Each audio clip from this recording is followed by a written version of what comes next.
Put your hands like this. Close your eyes, please. Close your eyes, please. Put your head under this, please. Le plaisir d'être à l'école, le plaisir de respirer, le plaisir d'être soi, autoriser l'élève à être ce qu'il est en cours. Mon Dieu, c'est un tabou. Et depuis 4 ans, notamment avec Mme Vincent, qui promeut ce genre de discours, de conception auprès des collègues, ça commence à faire tache d'huile, ça. Et je dois même vous dire qu'au niveau de Gardanne, il y a pas mal d'enseignants qui réfléchissent d'ailleurs sur la place du corps de l'enfant, la place de l'estime de soi dans la réussite de l'élève. Il y a un moyen, c'est celui du yoga. Il ne peut pas tout, mais on explore cette piste-là. Il y a d'autres collègues qui réfléchissent sur d'autres façons de faire. Mais nous, la nôtre pour l'instant, c'est celle-là. Et vous allez quand vous voulez.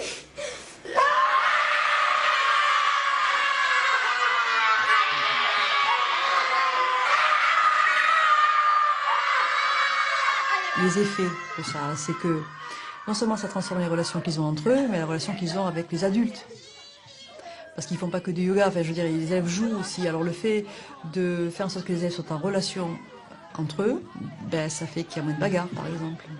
On est en train, dans ce laboratoire d'innovation sur Gardanne, à réfléchir sur ce que je vous ai dit tout à l'heure, sur l'estime de soi.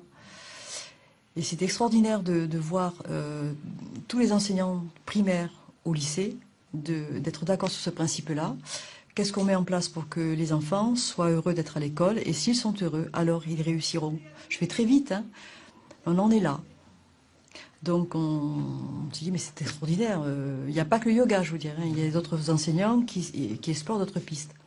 Mais n'empêche que c'est posé comme étant nécessaire d'inciter notre système à proposer du bien-être aux élèves, à assurer un contexte où ils sont contents d'être là, favorisant leur épanouissement personnel, mais aussi bien leur réussite. Il y a du boulot. Il y a du boulot. Très bien. Expirez, rentrez le ventre, juste le ventre, pas la poitrine. Rentrez le ventre. Continuez, inspirez. Vas-y, contre ton bateau, voilà. Et expire. Voilà, sans monter en haut. Tu vas mettre ta main ici, voilà. Juste ton bateau, tu le vois. Va doucement, va doucement. Ouais, c'est ça. C'est ça. C'est ça, très bien. Tu vois la différence? C'est ce qu'il faut faire, c'est très bien. Dès que je suis stressée, je fais une posture de yoga, je fixe un point et je me détends. Voilà. Tu le fais chez toi? Oui, Ah oui? avec ma mère des fois. Et ta mère? Qu'est-ce qu'elle a dit ta mère le premier jour quand tu lui as dit la prof? Elle m'enseigne le yoga, qu'est-ce qu'elle a dit ta mère? Elle m'a dit que c'était très bien. C'était très bien, ouais.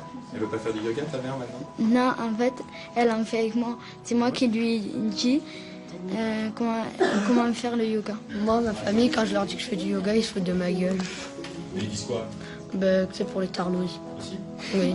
Et toi, t'as décidé de continuer quand même? Bah oui. Moi, j'étais violent verbalement et si on me cherchait, j'allais taper directement.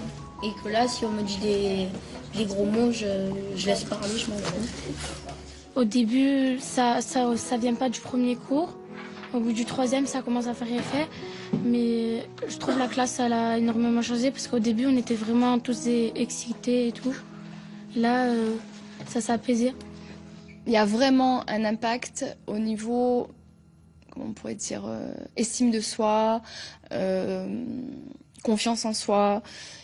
Donc par exemple, un élève qui travaille une posture animalière, l'identité c'est hop, on oublie. Voilà, on rentre dans un autre corps, dans une autre émotion. Il y a un gros travail qui se fait à ce niveau-là, pendant les relaxations aussi. On travaille plusieurs choses. Alors au départ, voilà, on part sur des sujets très bateaux, j'allais dire, hein, le soleil, l'arc-en-ciel, la forêt. Et puis petit à petit, ça se transforme. Tiens, aujourd'hui, on va travailler l'arc, les archers, on va faire un yantra avec une cible. Et pendant toute la relaxation, je vais les amener à cibler justement, à choisir un objectif de leur quotidien, quelque chose de très concret.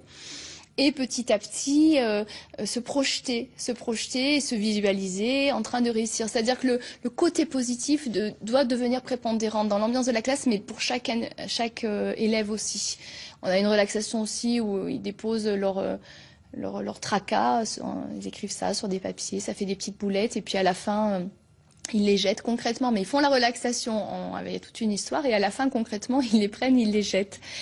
Et ça ils en avaient adoré aussi, voilà, ils s'allègent.